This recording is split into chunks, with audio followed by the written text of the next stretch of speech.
actually was screaming for I did you too. know, like. So thank you, Felice. I'll start off with a few thank yous.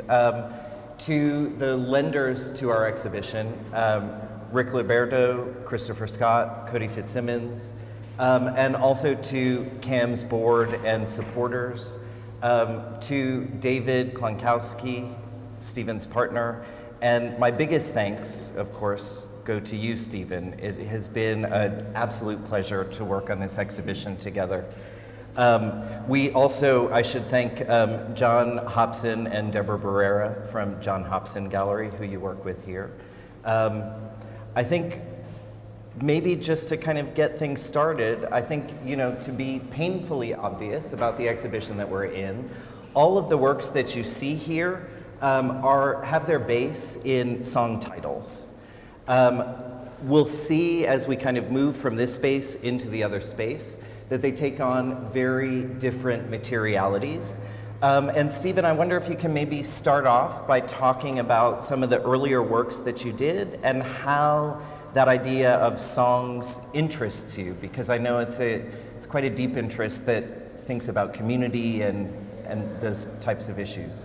Well, thank you very much, Dean, and thank you for being a great partner in this journey. I would love it if those of you who are not seated would come in closer, so I don't feel like I'm making you all allergic. Same way. Come on in. Is that this? Michael's got it. Okay. So music's always been really important, and my mom and dad are here, and I want to thank them for coming and for everything, everything they instilled in me that has led to this. Sorry. Music has always been really important, and I think that when we're younger, sometimes we don't even realize sort of the media that we're taking in and how we identify with certain aspects of it. So, sorry. And I remember listening to the radio and hearing certain songs. I listened to a lot of pop radio when I was younger, and I also listened to, those of you who are much younger than me won't know this, but Casey Kasem and America's Top 40.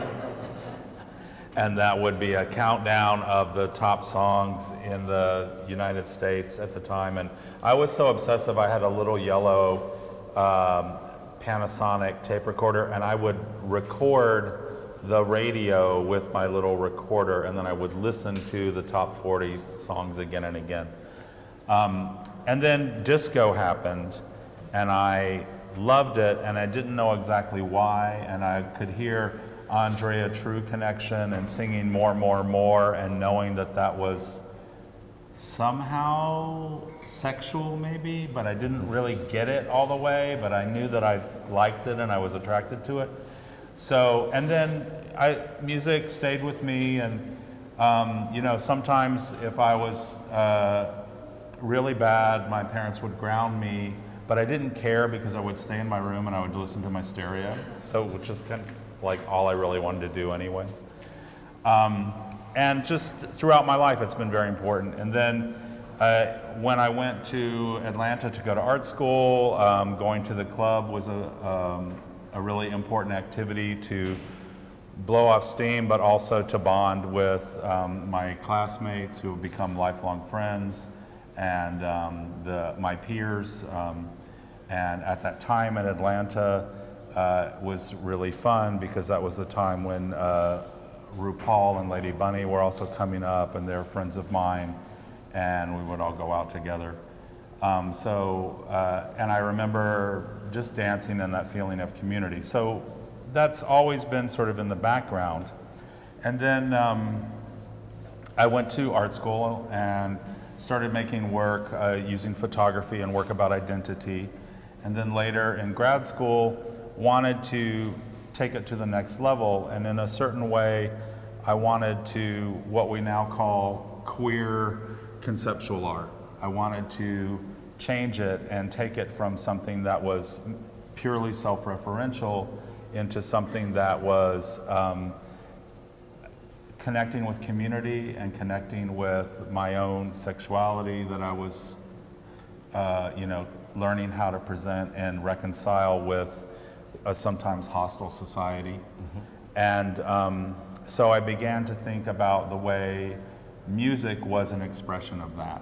And the first piece that I did with the song titles was for my graduate exhibition in 1989. And it was centered, it was painted directly on the wall.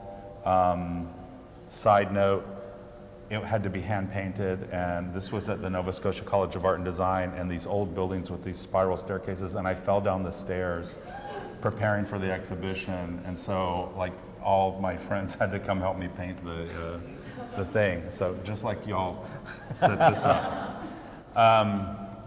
But anyway, it was a list of songs, and at that point it was based on the beats per minute because there was an accompanying mix that went with it. But I noted and thought about and loved the way that it created a kind of poetry on the wall. And so that was the beginning. And then I continued to make work. When I moved immediately to New York after that. And I did an early work called Late 80s Playlist. That was all the music I was hearing out in the club on Hot 97 in New York City.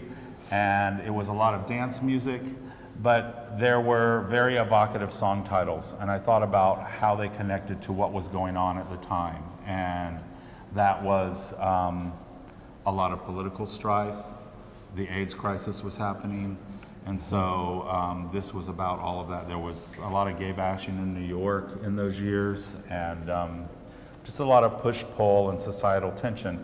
In a way, a lot of the societal tensions we're experiencing again today seemed very prevalent to me as a young man in New York City. I also made smaller pieces like this one, Macho Man, Tell It to My Heart, that were 2 songs that just made a very short sort of story. Then I connected with Group Material, became friends with them, Julie Alt, Felix Gonzalez-Torres, Tim Rollins, Karen Romsbacher, and Douglas Ashford. And they were working on a project called AIDS Timeline.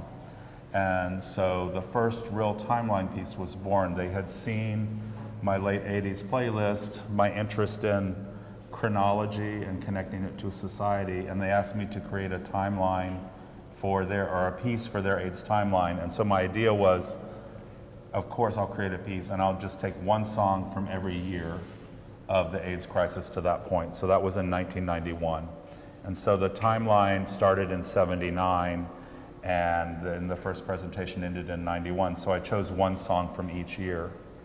That was a long time ago, but yet I kept some of the songs from that timeline and they've been incorporated into this timeline. Yep, and I think that that's a really nice segue to kind of talk about the piece that we're standing inside, which is a Stonewall Timeline. So if we look at the wall back here, and the first song is from 1969, the year of the Stonewall Riots. And if you kind of imagine that it's being revealed left to right, you'll be able to kind of see then Ain't No Mountain High Enough is 1970, What's Going On in 1971, Walk on the Wild Side in 72, et cetera, all the way up until the piece Bloom at the very end of this wall, which brings us full circle to 2019. I think in that way, this kind of relationship of how the pieces have evolved from the timeline and also the kind of title pieces. What's interesting to me is that this also seems to be the first piece, which is both a kind of installation and multiple titles. So kind of unfolding over all of these walls to create a really immersive environment. It's the largest work to date, and yes, it's the first time it's been able to take over a whole gallery with one of these pieces. And so the wall color is a part of the piece, as well as the white boxes, and then of course the song titles that are inside of them. So yeah, we really thought about exploding it out to fill the whole room. In the past, works this large have been always in conjunction with works by other artists, and I love working in that way. I did a 38 song piece like that for a show about Keith Haring that was in Stockholm. But this is the first time, yes, it's just this piece and you're living inside this playlist, really. And I think one of the things one of the things that we've been talking a lot about are these negotiations between public and private, and how often a song can really kind of trigger those kind of emotions for either place. You know, maybe you think about a kind of particular year, a particular time, maybe a song is associated with a breakup or a really great summer vacation that somebody might have had, as well as thinking about listening to those songs, say in places like a dance club, where there's a kind of a spirit of people coming together, or even during protests, things like that.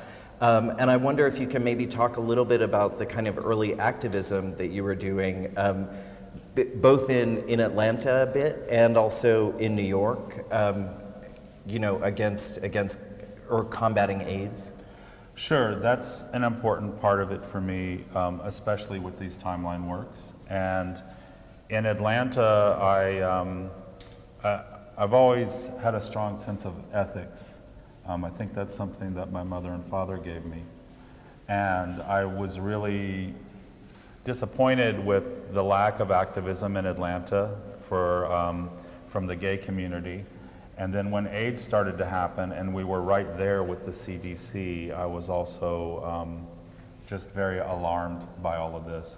I worked for a place called Nexus Press. That's how I learned to work in the printing industry.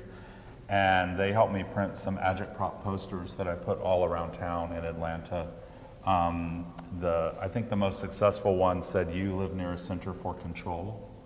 And it was about thinking about all the legislation that was being proposed about, there was legislation about locking people with AIDS up in camps.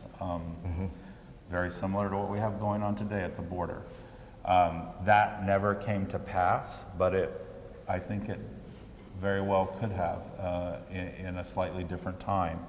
And then when I got to New York in '89, and also in the summer of '88 when I was living there, I saw the AIDS activism going on. You know, we'd see the Silence Equals Death posters around town. That was something that came out of ACT UP. And I got involved in ACT UP, the AIDS Coalition to Unleash Power, which was an activist group that, in the beginning, it was about getting drugs released and getting drugs into bodies to combat AIDS.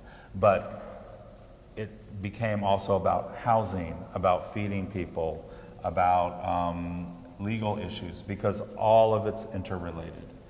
As ACT UP grew. And I was a member for a few years and participated in protest, but I also became involved in a group called Visual AIDS. I was a founding artist board member of that, and that's the group that created the Red Ribbon that we all know, and also a part of Queer Nation, which was about wider issues that were specifically about being LGBTQ.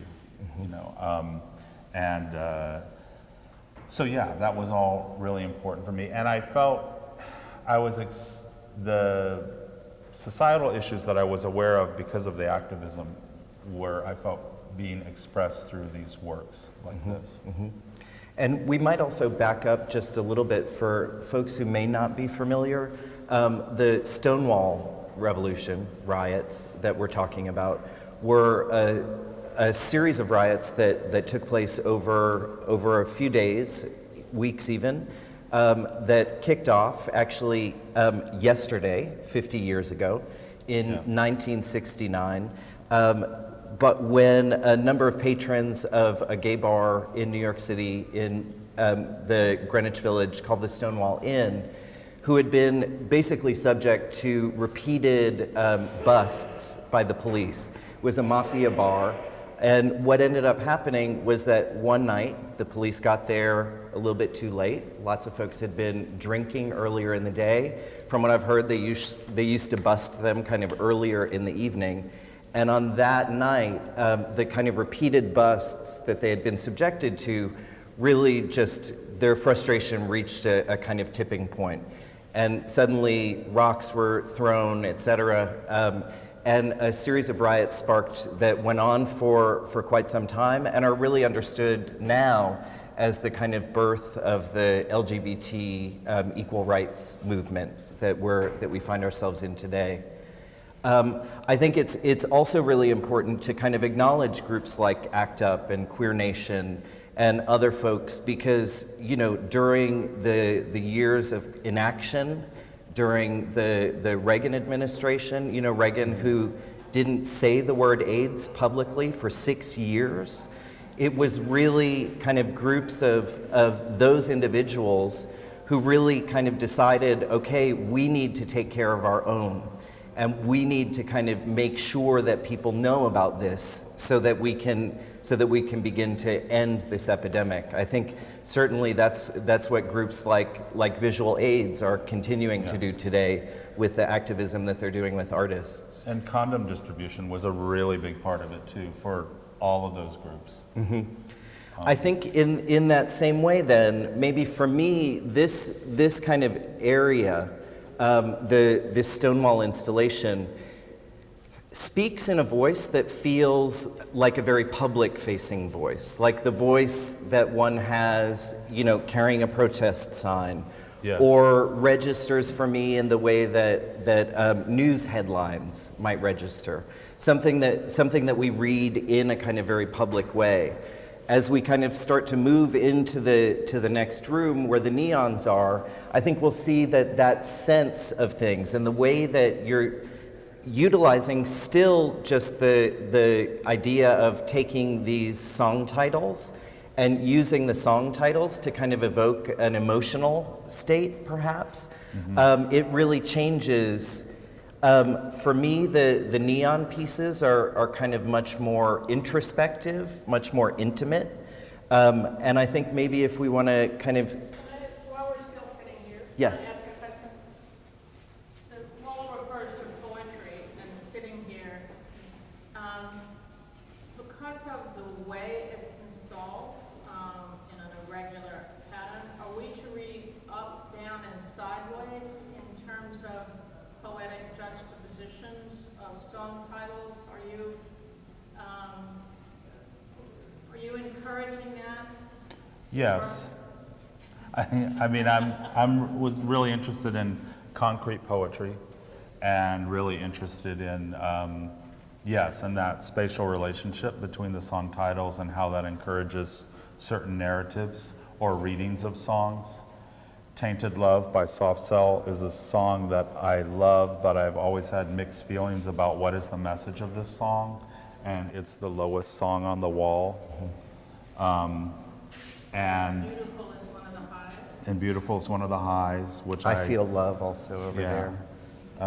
So yes, but that logic isn't always played out in the height of the song, but it's also about designing. But yes, it's very much about relationships. And before we move into this space, I think a nice segue is, we talked about the Stonewall Inn, and that's where the Stonewall Rebellion happened, manifested. And the first song, from 1969, Stand, is a song by Sly and the Family Stone that's encouraging people to take a stand for what they believe in. And it's very much in the zeitgeist of the late 60s as peace and love, hippiedom was giving away to activism. And through the research I did, I know that Stand was one of the songs on the jukebox at the Stonewall Inn. And so that was one of the reasons, all of those reasons together as to why I chose it. Mm-hmm. But that space of the club or the bar and your relationship to music in there being much more introspective and one-on-one, I think relates to what you want to talk about in the next room. I think it does. Yeah, so if y'all would like to follow us over there.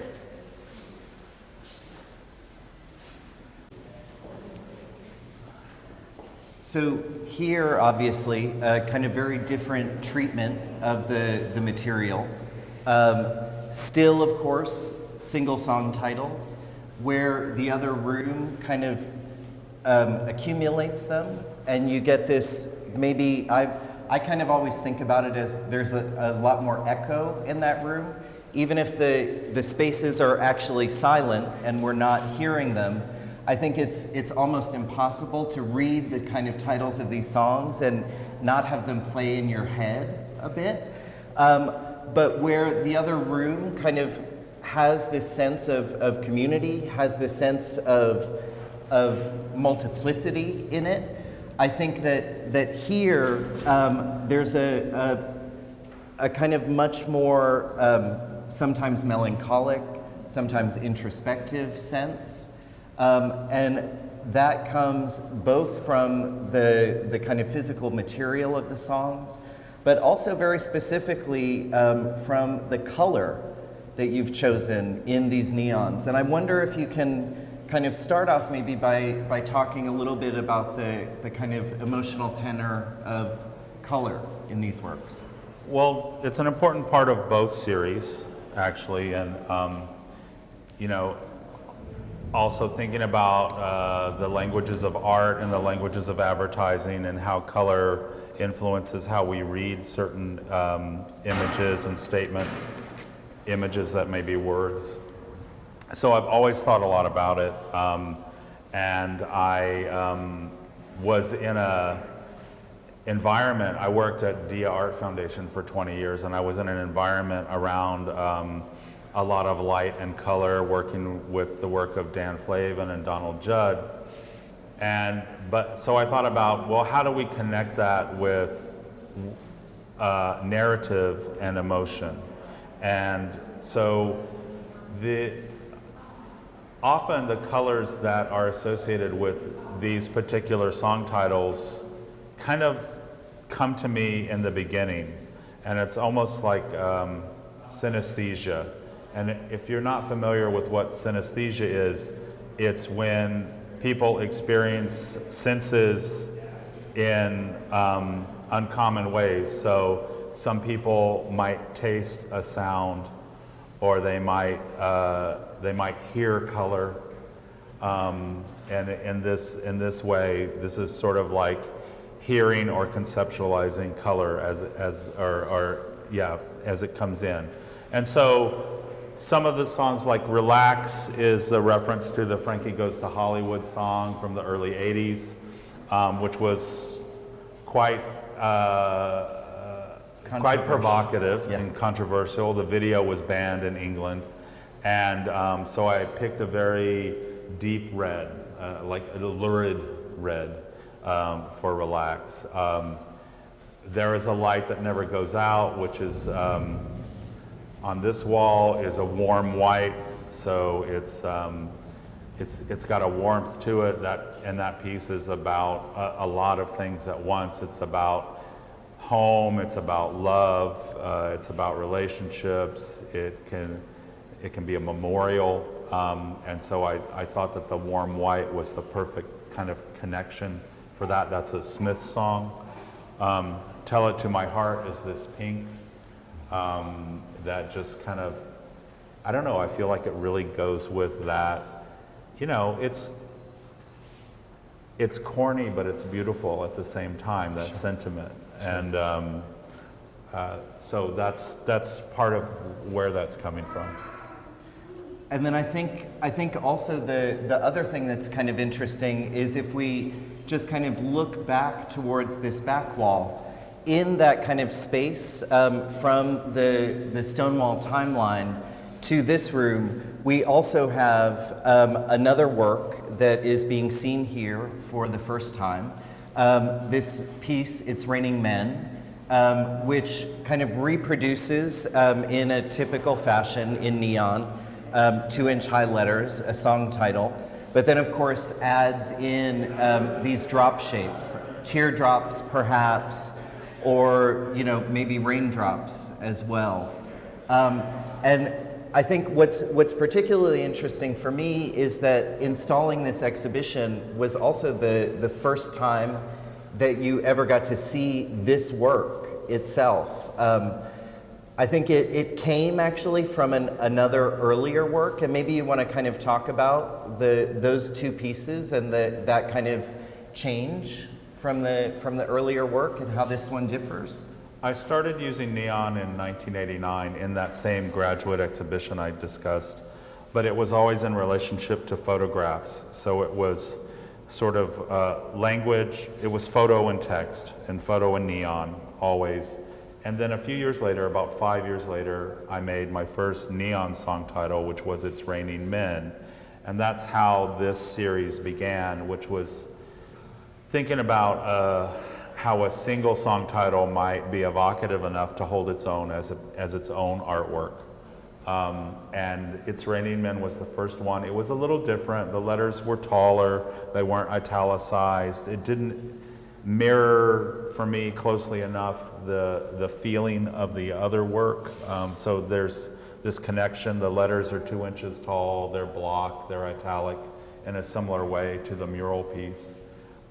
So I always felt that piece was unresolved, and I tried to use it and install it in many different ways over the years, and so that's why the date on it is 1993 to 2019. And then through the process of making this show, one of the real problems or challenges that I set out for myself was to finally finish this piece. And I got this idea for this more poetic iteration with the raindrops that are kind of on the wall, random, falling, and I also call them teardrops sometimes. So for me, they're interchangeable because that song, one of the reasons I chose it is I feel it's so resonant because it's about sexual liberation, it's about men being everywhere, it's about two women expressing their unmitigated desire, which was also a rare thing in our society. It's not encouraged. But at the same time, It's Raining Men and the time of that song, it feels like it's also about AIDS and about people falling ill and falling down and getting sick and going to their graves. So it's celebratory at the same time that it's mournful. So that's where that came from. And I didn't make another neon song title piece for many years. I took an 11-year hiatus from making any new artwork where I just worked in museums, but I thought a lot about my work, didn't make anything, showed some older work and some group shows. And then in 2012, I started making work again, and the first neon song title in this era of them is Don't You Want Me, the one to our right. Mm-hmm. I think maybe also a kind of nice little side note is that all of the pieces, actually Stephen works with a local fabricator who has a space that probably many of you have driven across past called the Neon Gallery over on West Alabama. And so these works are kind of made here. I think one of the things that also became really interesting for me in kind of thinking about how this work would be presented in the gallery was thinking about the totality of the titles, because there are a few over a dozen of these neon works. And initially we kind of looked at what all of those titles were, thinking of course about, like in the other room, how they might relate to each other in a kind of more narrative way. But also it became really important to understand the kind of relationship of them to each other in terms of color. Some of the things that you see happen are the piece down on the very end wall, Got to Be Real, has, they're basically, when you're creating neon, and this is just a little kind of technical fun. You can use either neon or argon. Neon glows a little more red, argon glows a little more blue. So that piece is clear glass that's been filled with argon, where the kind of, I've been calling it bordello red of relax, is actually a ruby-colored neon tube, or ruby-colored glass tubing that's filled with neon. So it's like red on red on red. It's why it has such intensity. As we kind of got these things in here and got them plugged in, Stephen and I started really kind of moving things around. We realized there were certain pieces that didn't like to be next to each other, other pieces that were quite comfortable by each other. Some kind of fun things happened, like this kind of bright orange that emanates from Don't You Want Me. When it hits the end of this far wall, makes it look a little bit pink, like the wall in the other room, even though it hasn't been painted. And I think that became a really special kind of experience of understanding that these things take their own space. And for me, that felt like a real reference to the spaces in which we kind of usually encounter signs. If we think about maybe bars, places like that where you normally see, beer advertisements, but also the lighting of dance floors in clubs. And if kind of jumping off from thinking about Stonewall, which in the other room has for me it feels like the public-facing aspect of Stonewall, what Stonewall did within the queer community. The works in here are, for me, much more kind of contained, much more introspective. And it almost feels like being outside of the bar and kind of going into that space, into maybe a space where individuals can kind of come together in that kind of community. Well, one of the things you mentioned in the other room that I've realized about the work over the years, and I realized it actually during that time off that I took from making artwork, is that all of these song titles have a shared meaning that we all understand, of knowing the song and what it is and experiencing it, or even just the song title phrase. And then there's a personal meaning, like you said. So Tell It to My Heart might remind you of a particular person you had a relationship with, or a time you stayed out all night long dancing. And I think that that becomes intensified in these singular neon works because, like moths, we're drawn to the light of these works, the light and the color of them. And then I think you hear the song in your head, maybe, and you begin to think about it and think about your own relationship to it. So I do think they function in that way. And I think that's why curators like to work with this material. Mm-hmm. It is the first time, though, that there's been a room full of neon works by me. So it's been a great journey to get to this point and see them all together. And I loved those moments when we had these works plugged in but on blankets, and we were running around the gallery pulling the blankets and seeing which works spoke to each other. Mm-hmm. I think also we might mention too that like all of the exhibitions that we do, we're producing a catalog. For this particular catalog, there's a conversation between Stephen and I that's included in it. And we were also very fortunate to be able to commission an essay by Julie Alt, who is one of the founding members of Group Material and a longtime friend of Stephen's, also happens to be a recent MacArthur Genius grantee. And she really kind of talks about that space, the personal relationship that she's had with you over the years, and negotiates it in relation to the things that you all were experiencing during the years that you were in New York together. And I think that space also, that space of both memorial, of protest, but also of celebration, of dancing together is a big part of that.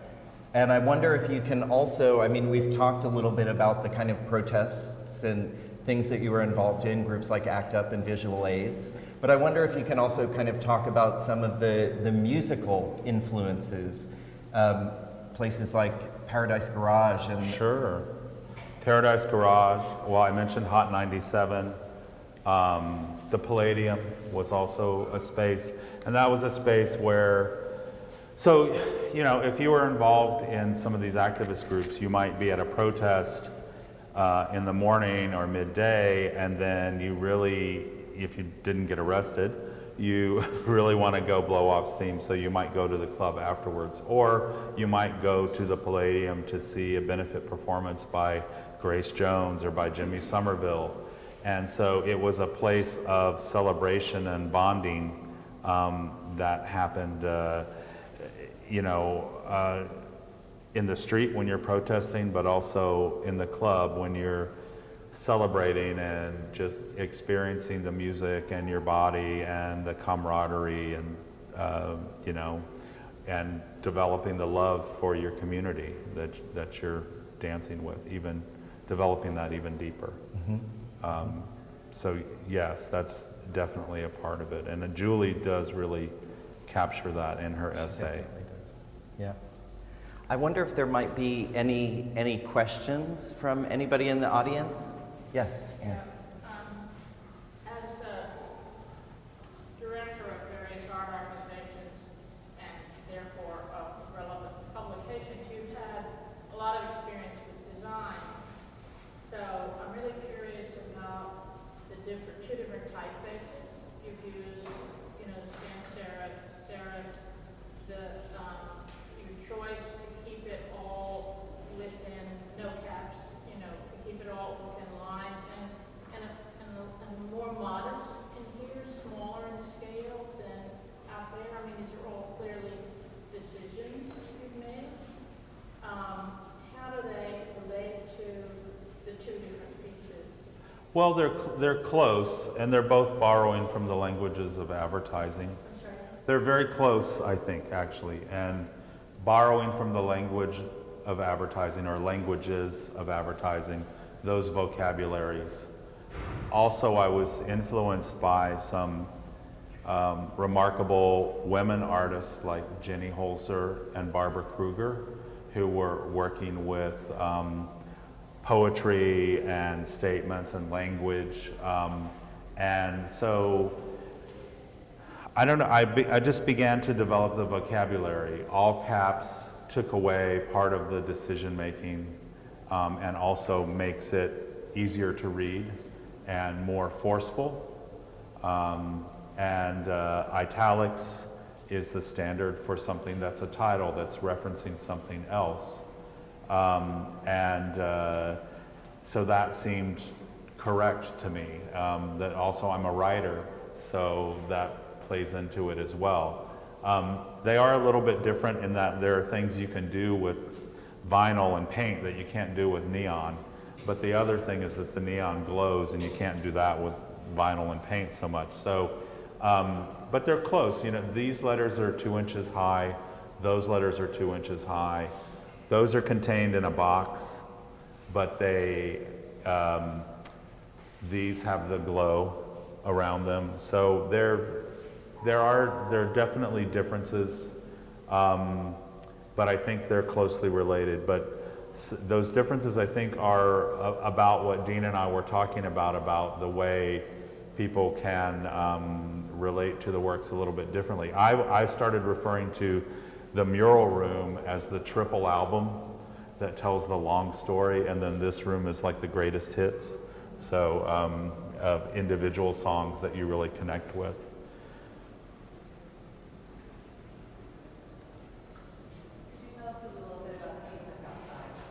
Oh, yes. We forgot to mention that, yes. So what I've also become really interested in over the years is extending the work in various ways. So the t-shirt that Artist Space made, this one that I'm wearing, and the one that Cam has made that's in the bookshop are a certain way of extending the work beyond the gallery. and also making it accessible for, you know, people of all different incomes and means. And so I haven't done a public work since a work I did in Nova Scotia, and this is only the third one I've done. So I did the agitprop posters in Atlanta, the piece in Nova Scotia, and now this work. There's a piece on the outside of the museum, on the facade that faces the Museum of Fine Arts, and it's a song title from Iggy Pop that says, "Gimme Danger." And you know, I'm thinking about institutions, and I'm thinking about risk-taking, and creating a space for wild and good things to happen. So you can see it, it's visible in the daytime, and as dusk comes and night falls, it becomes even more visible. I think there's also a kind of interesting, if maybe unintended connection that, you know, because we live in a city where some people can drive pretty crazily. Seeing that from the intersection is also another kind of a call. Other questions, anybody? Or I mean, even if there are kind of relationships, if people want to talk about, you know, the connections that y'all might have to particular songs. Don't be shy. In the meantime, Dean mentioned the Neon Gallery, so I wanted to thank Tim Walker, who helped make all the work in this room possible, who's the genius there, and we've developed a really great working relationship. And I wanted to thank my friend Alexi Smith, who's helped me figure out some of the neons, and my colleague Vinod Hobson, who in his free time did all the typesetting for the mural piece in the other room, and my husband David Klonkowski, because I couldn't do any of it without him. So.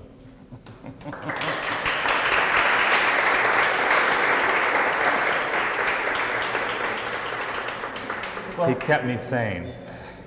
And one more thing, I brought for all of you to thank you for coming to the talk today and coming to the show. I've made a little pink poster that is a list of all the songs in the Stonewall Timeline, and it's got also the year and the artist of the original song, and they're here on the bench, and please take some. Help yourself to those. Thank you very much, everybody.